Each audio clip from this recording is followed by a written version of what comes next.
Uma das perguntas mais antigas da história dos jogos de tabuleiro, quando você vai apresentar esse universo para uma pessoa novata, é: esse jogo é tipo War? 99% das vezes o jogo não é tipo War. Mas se ele é tão lembrado por todo mundo, será que não valia contar um pouco mais sobre o passado dele? Não valia.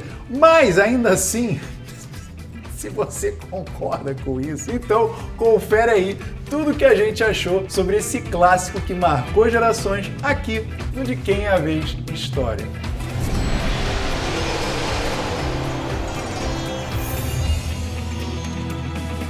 Como eu sei que você é da paz, aproveita e já curte o vídeo e aciona o sininho. Se não for inscrito, se inscreve agora e qualquer coisa, se não gostar, é só se desinscrever daqui a uns, 7 minutos.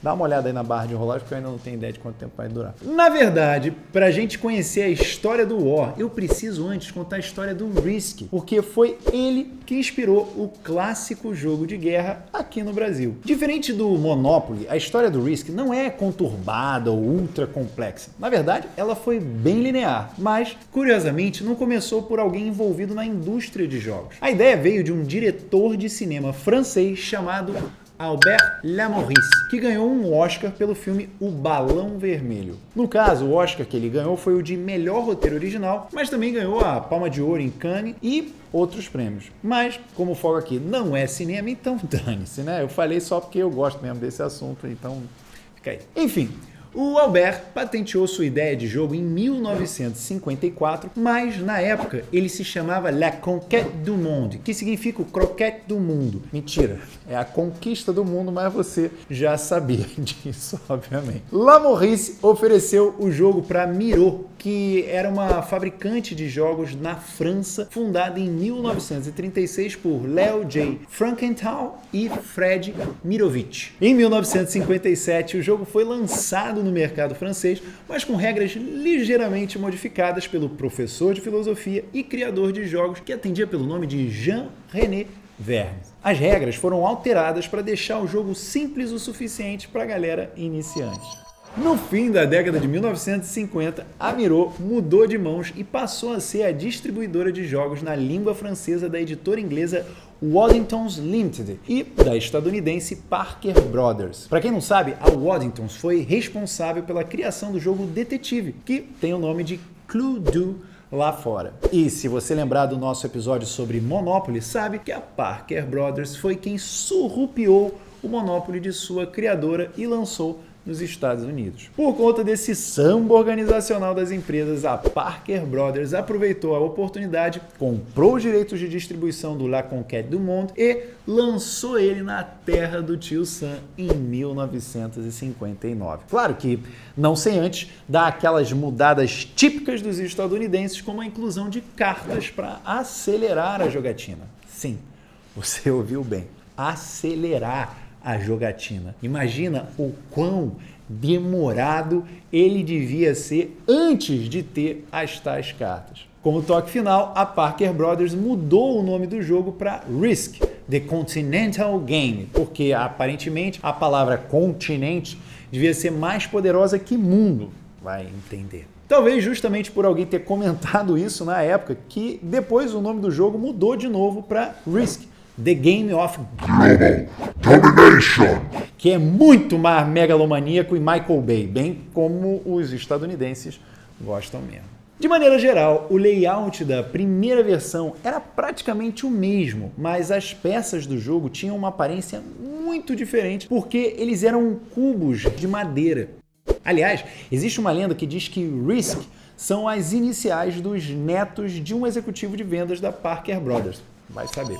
Não se sabe se a editora estadunidense imaginava que o jogo ia bombar tanto e se tornar tão popular, mas, apesar das infinitas versões que conhecemos hoje, demorou até a Parker Brothers arriscar algo do gênero. Isso porque, apesar dele ter sido lançado em 1959, Risk só ganhou uma nova versão em 1986, mais de 25 anos depois. Foi justamente essa versão que deu início à enxurrada de novos lançamentos nos anos seguintes, embora a situação não tenha saído exatamente como planejado desejado logo de cara. Esse novo Risk apresentava um mapa de castelos europeus do século XVIII no lugar do mapa tradicional e era chamado de Castle Risk. Essa versão incluiu novos recursos como exércitos ocultos, cartas especiais, incluindo espiões, diplomatas, marechais, generais e almirantes. Os castelos eram fortalezas e rolava até umas peças para ataques navais no jogo. Mas Castle Risk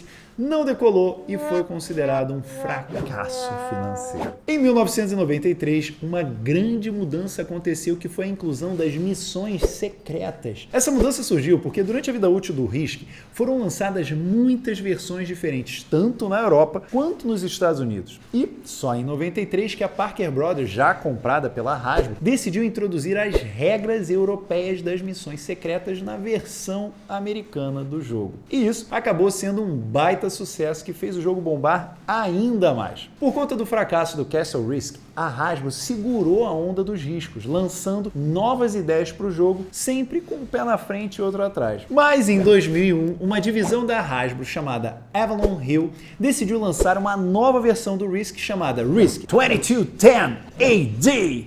Yeah, man! O jogo se tornou bastante popular e apresentava um apelo bem futurístico. Ele incluía territórios oceânicos e lunares e várias expansões do jogo original. E aí, depois de 2002, o mercado foi inundado com versões de Risk. Parecia que o jogo estava conseguindo surfar numa maré de sorte no início do século XXI. Teve de tudo, incluindo Star Wars Risk, Transformers Risk e Lord of the Rings Risks. Lord of the Rings Risk, é isso. Achou que eu já tinha falado tudo, né?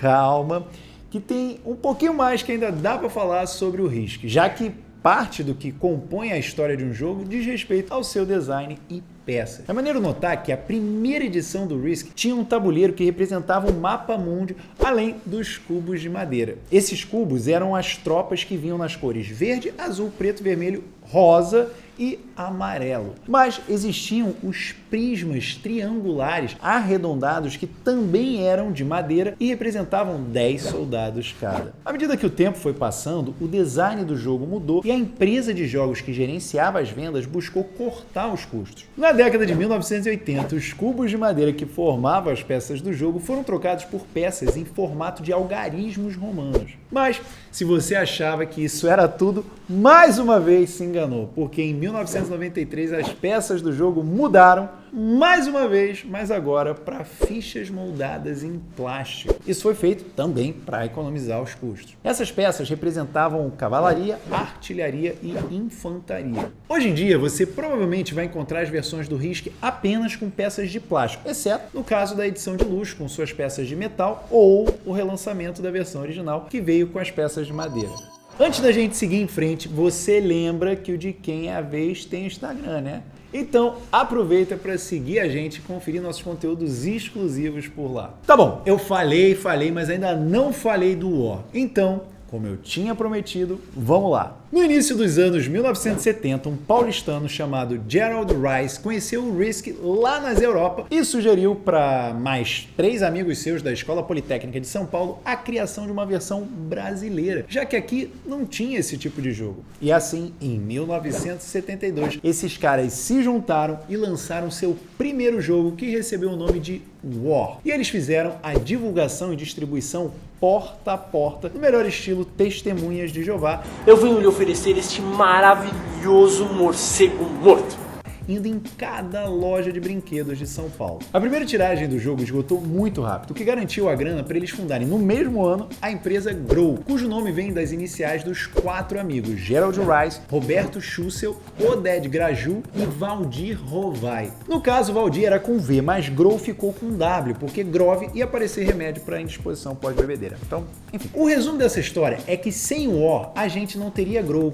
Fica aí um possível triste subtexto, né? Antes da gente terminar, eu preciso esclarecer um negócio. Talvez você esteja confuso com o fato da gente ter a existência no mercado brasileiro tanto do War quanto do Risk. hoje em dia. O Risk, ele começou a ser vendido aqui há mais de 10 anos, quando a Hasbro resolveu participar diretamente no Brasil. Mas ela fez um acordo com a Grow que garantiu que as duas empresas tivessem jogos parecidos nas prateleiras das lojas. Ou seja, no fim das contas, as pessoas ricas, gente, elas se entendem, elas dão um jeito, entendeu? Apesar do War ter o subtítulo de O Jogo da Estratégia, há controvérsias sobre isso por conta do excesso de sorte envolvido. Aliás, a Grow já ultrapassou a marca de 12 milhões de dados produzidos só para esse jogo. Mas, e você? Acha que o War é um jogo mais de sorte ou mais de estratégia? Joga aí nos comentários pra gente esquentar essa discussão. Valeu, pessoal!